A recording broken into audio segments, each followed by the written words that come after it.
You used to believe them. Believe what they said, believe the image they built in front of others. Kind, admirable, loved by many, but the closer you got, the clearer it became. Who they are in private is very different from who they pretend to be in public. And then one day you stop trying to understand. You stop making excuses.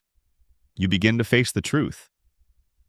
This person isn't just difficult or emotionally unavailable. They are manipulating you through blame, through silence, and through an ongoing game of psychological control. Once you realize that you're no longer the same, and neither are they, a narcissist doesn't react like most people when you see through them. They don't take accountability. They don't open up a conversation.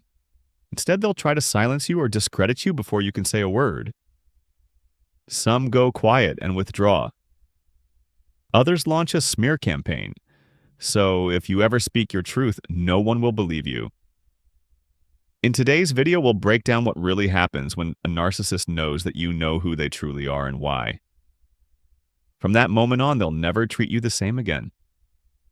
If you've ever felt like they turned against you, not because you did something wrong, but because you finally saw them clearly, this is the video you need to watch until the very end.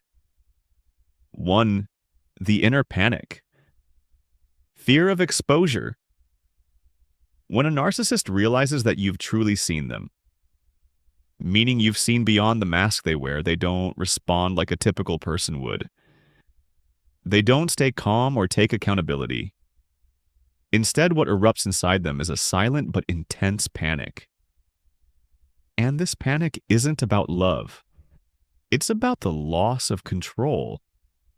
Narcissists don't live through authenticity. They live through image. Their very identity depends on controlling how others perceive them. Every kind gesture, every charming smile in public, every happy photo posted online.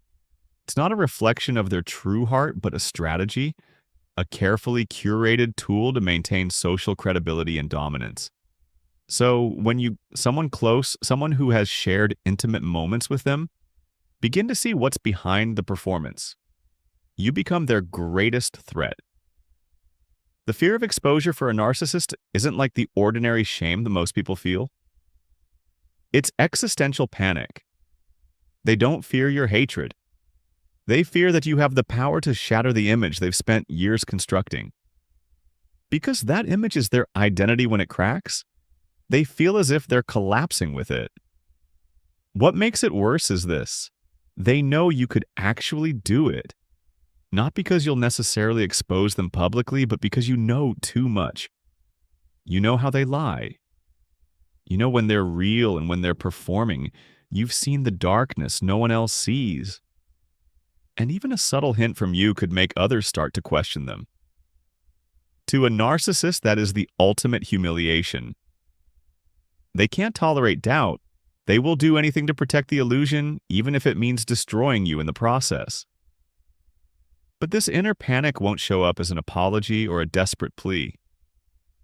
It reveals itself in strange, unpredictable, sometimes extreme behaviors. They suddenly go silent, saying nothing, leaving you disoriented and anxious. They become cold, distant, almost like a stranger, or they overcompensate, acting overly kind or attentive in an unnatural way, just enough to make you question your own clarity.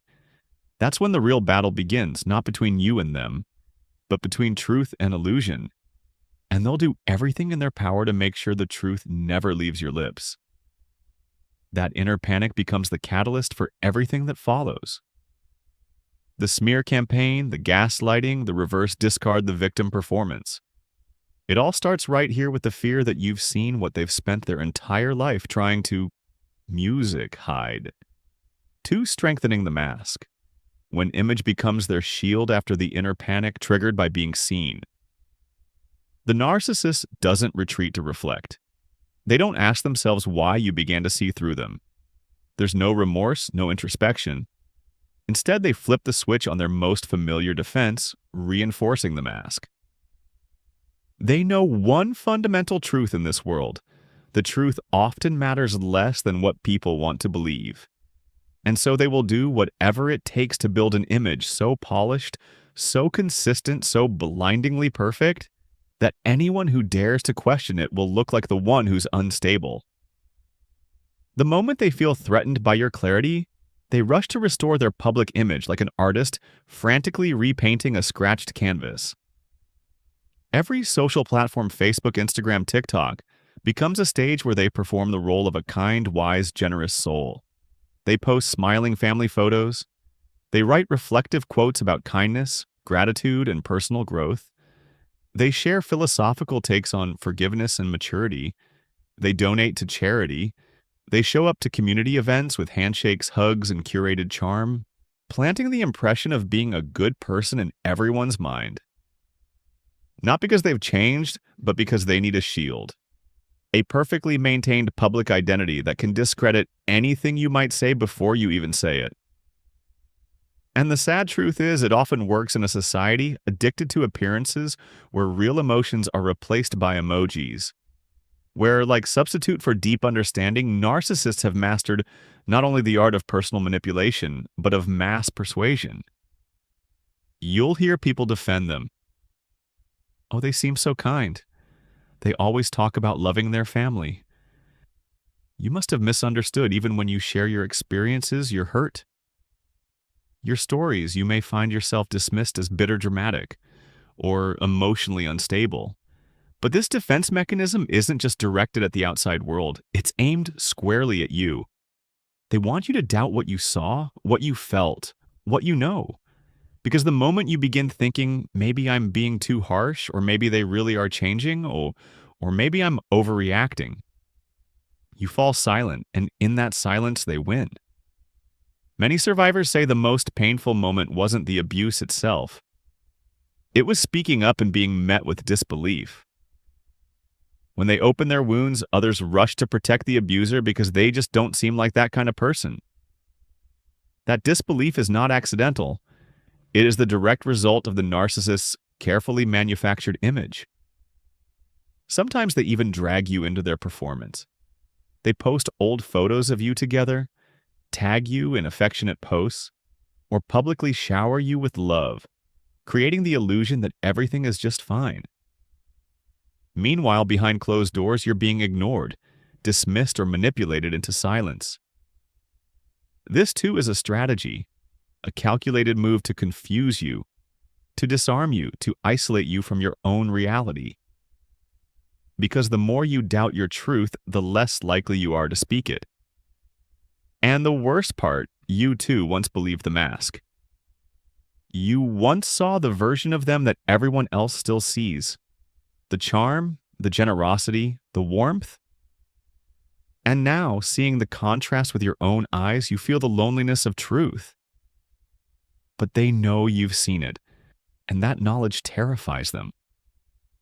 That's why they will do everything in their power to ensure you don't get to dismantle the image they've spent a lifetime constructing. They don't need to make you believe again. They just need to make sure no one else believes you. That's why in the days or weeks after your realization, they become incredibly active online. The sudden flood of positivity, kindness, and polished public displays isn't coincidence. It's crisis control.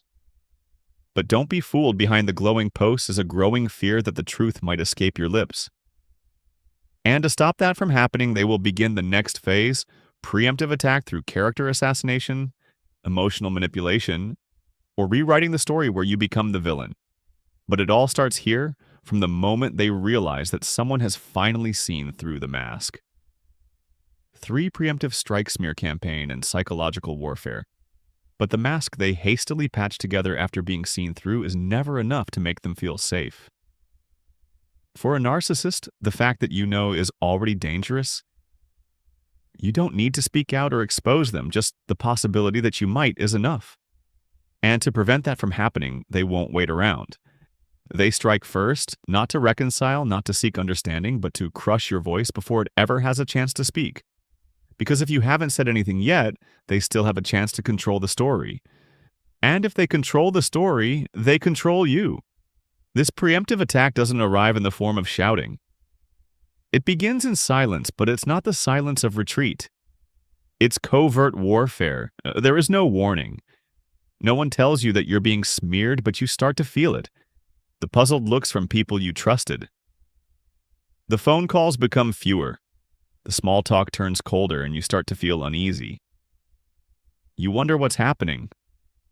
That's when the narcissist has already begun planting seeds of doubt. They start telling stories, not outright lies, but fragments of truth twisted just enough to work in their favor. They don't need to make you the villain. They only need to make you look unstable, confusing, difficult. They won't call you bad. They'll simply express concern. They'll confide in a few mutual friends. They'll just want others to know they tried their best. And just like that, the one who was hurt becomes the one viewed as unstable, maybe even dangerous in the eyes of the people around you. At the same time, they continue building their image as the kind, mature person.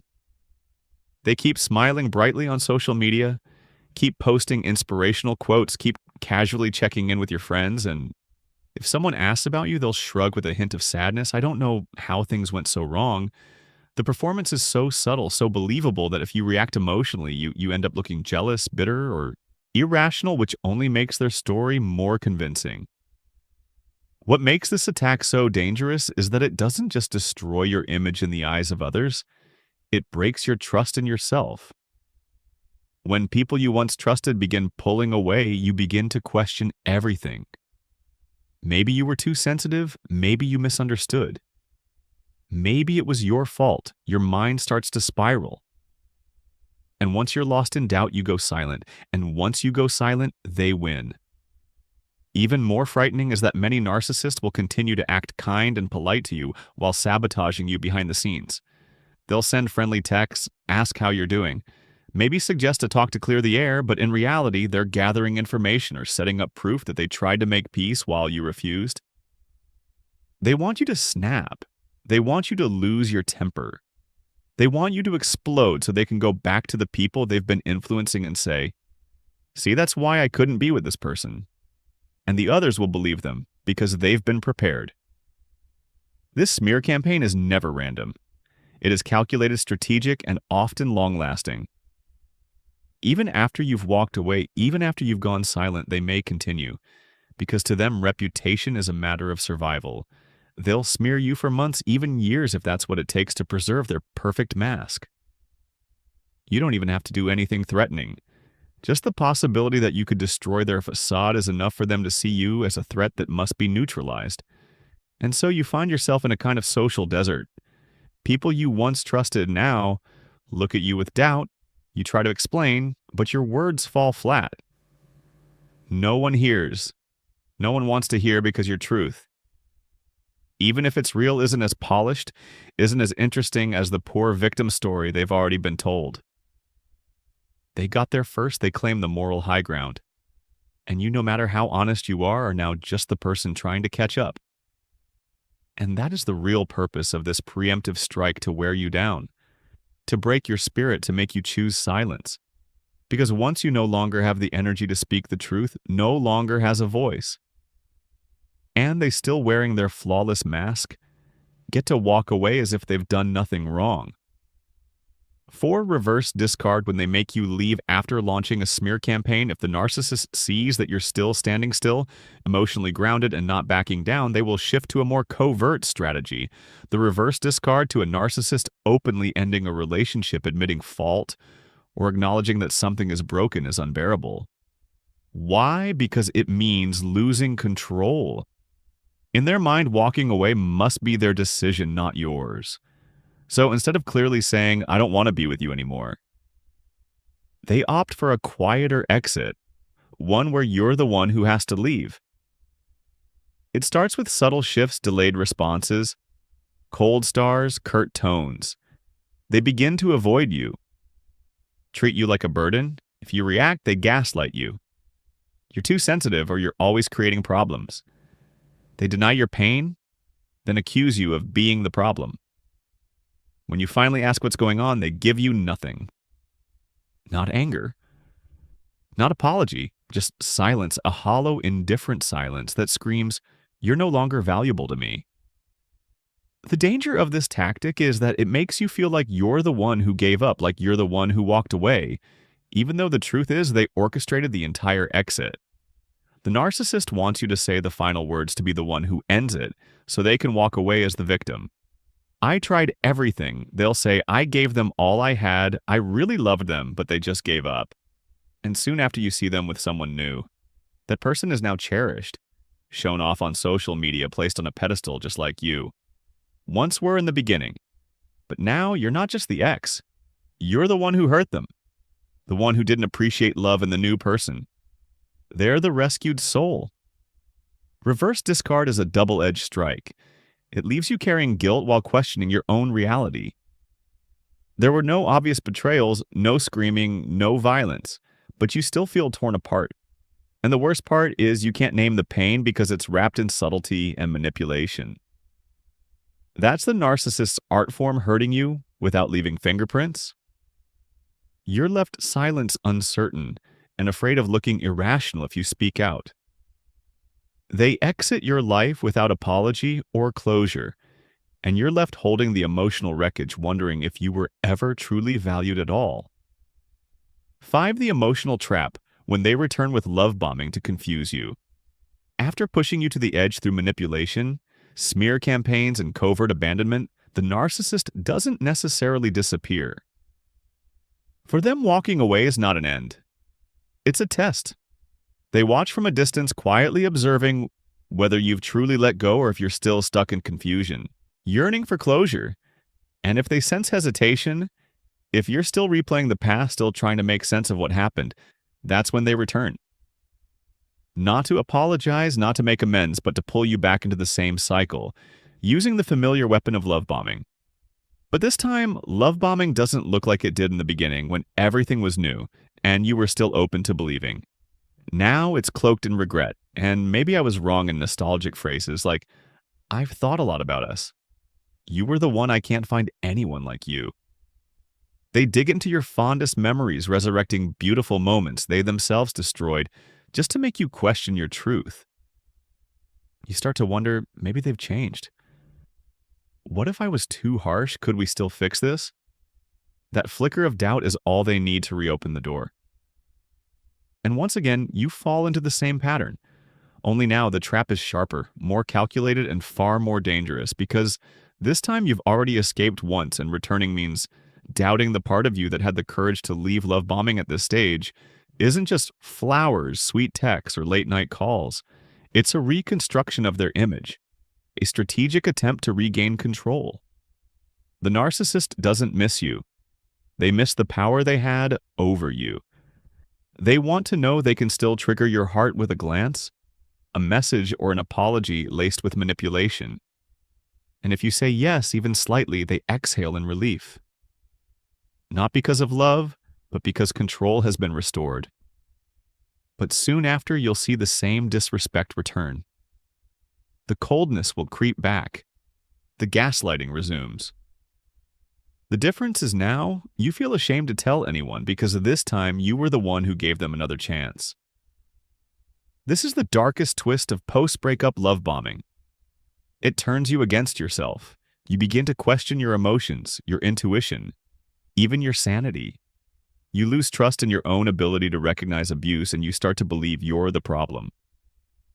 And in that self-blame, you become silent. You begin to shrink, but remember, it's not because you are weak. It's because they know exactly where your emotional wounds are and they aim for them. Not out of love, but out of a need to dominate. Not everyone who comes back is coming to heal. Some return just to prove they can break you one more time. 6. The inner collapse. When you don't come back for a narcissist, your leaving was never the scariest part. What truly terrifies them is when you don't come back, when their old tricks no longer work. When your silence isn't a cry for help but a declaration of clarity. When you've moved past the longing, overcome the confusion, and no longer need them to feel whole. In that moment, you become something they cannot control. And to a narcissist, what they cannot control becomes an existential threat. Because the narcissist's inner world isn't built on self-awareness or grounded self-worth. It's built on reflections how others see them, desire them, react to them when no one reacts anymore. When no one cries or pleads or reaches out, their mirror shatters and they're forced to face what they've avoided their entire life themselves. Your silence isn't just the end of a relationship. It's the rejection of a role they once played with great dominance. They are no longer the perfect lover, no longer the misunderstood victim, no longer the center of your emotional universe. And that shakes them to the core, because if you can live well without them, then who are they really? The narcissist doesn't have an answer to that. They've never built a real identity. They've only borrowed one moment to moment from how others perceive them. So when you stop looking with love or with anger, they become hollow without your attention.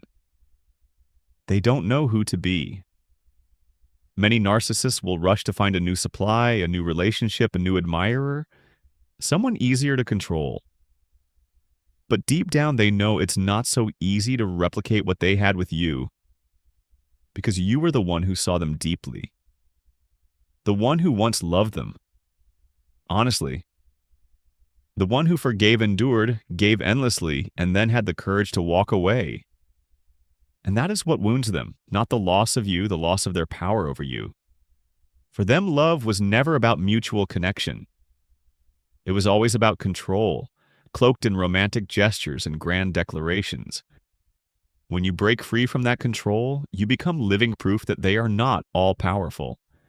And that is something they can neither accept nor forgive, not from you and not from themselves. Some narcissists will attempt to come back, not to reconcile, but to fix the story, pretending they've changed, grown, or realized their mistakes. But if you don't respond, if you remain grounded in your silence and continue building your life, they collapse internally. No one sees it. No one knows, but inside their identity unravels. It's the quiet death of the ego. They might become more bitter, more spiteful.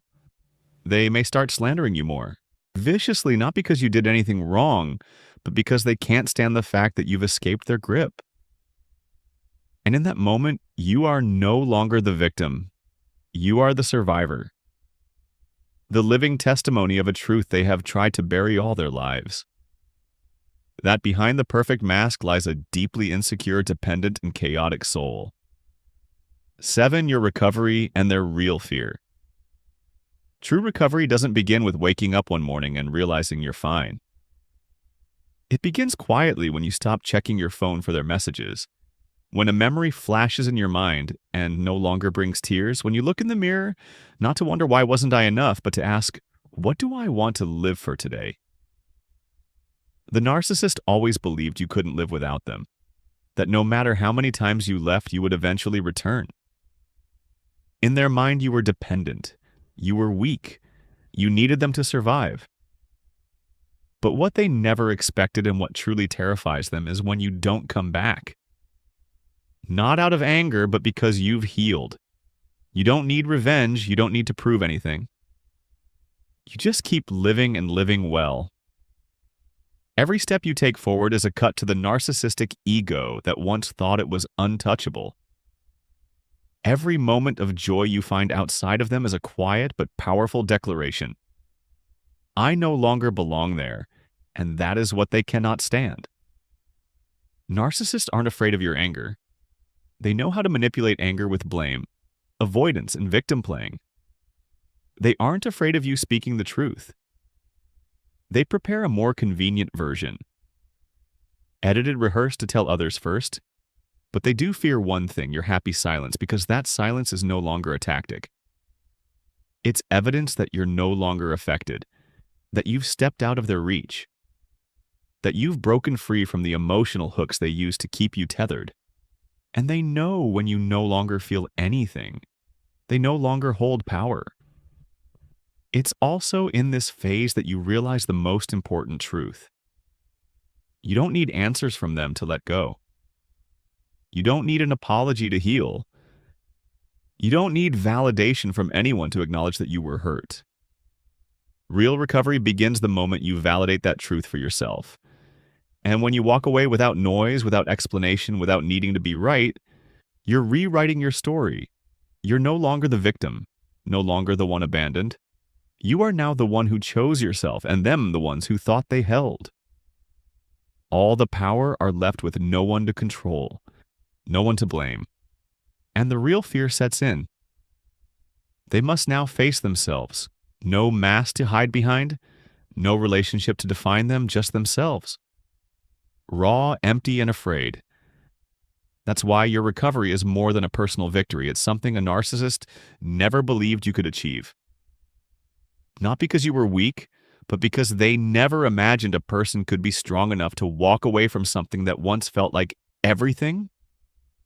And yet you did. 8. When they come back in your final test, they don't always disappear forever. In fact, for many narcissists, your silence, your healing is a challenge. In their mind, you are not supposed to be okay without them.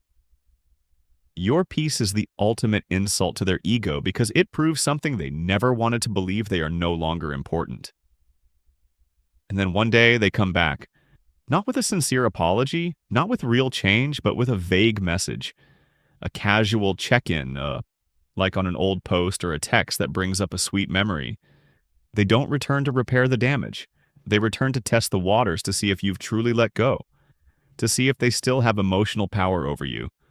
This is your final test, not to prove anything to them, but to reaffirm to yourself. Have you truly broken the cycle? They won't come back angry. They'll come back soft with nostalgia, regret, promises the same eyes that once made you believe. They'll revisit the best parts of the relationship as if the pain they caused never happened. They'll say they miss you, that they've grown, that they want to try again. But don't be fooled. This isn't about reconnection, it's about regaining control. If you respond even a little, they'll sense it. The door isn't fully closed, and they'll step through it once again. Not to love you, but to drown you back in. Not to make things right, but to reestablish dominance. But if you remain silent, if you don't react, if you refuse to be pulled back into the chaos, they'll become confused, then angry. Maybe even resume their smear campaign or vanish completely. But this time, you won't be afraid, because now you understand. Their return isn't a second chance. It's a trap wrapped in the illusion of sweet memories. And when you pass this test, you will feel something you've never felt before. True freedom. Not freedom from a person, but from a pattern, from an old reflex. From the part of you that once believed love meant suffering, that attachment meant enduring at all costs. Now you know love is a choice, not a chain. You choose truth, you choose peace, you choose yourself. And that more than anything you could say is the true ending to the power they once held over you. You've seen it all. The silent panic beneath their mask, the calculated attacks, the social media illusions of peace, the backhanded concern designed to discredit you. You've watched them rebuild their false self. Twist the narrative, smear your name, not out of hatred, but out of fear. And just as predictably, they came back, not to apologize, but to test if they still have access to your heart. But if you're still here, still reading, still walking through this with awareness, then you are no longer the same person. You've begun to understand something vital. You don't need validation from someone who once tried to silence your truth. You don't need to explain. You don't need to defend. You don't need others to believe you in order to know you're standing on what's right. Because truth doesn't need to be shouted, it only needs to be lived. And what does it mean to live? It means waking up without dread over unexpected messages. It means looking back and no longer seeing yourself as broken, but as someone who survived. It means walking forward alone if necessary with your head held high, because the real victory was never in exposing them. The real victory was that you no longer allow them to define who you are. You are yourself, no longer a distorted version, shaped by someone who couldn't bear the weight of truth. And if you ever thought you were too weak to walk away, look again at the path you've taken, because you, in silence and heartbreak, in moments when it felt like everything was falling apart, chose the hardest thing of all. You said no to illusion and yes to truth. And from this moment on, that truth, your truth is something no one can ever take away from you again.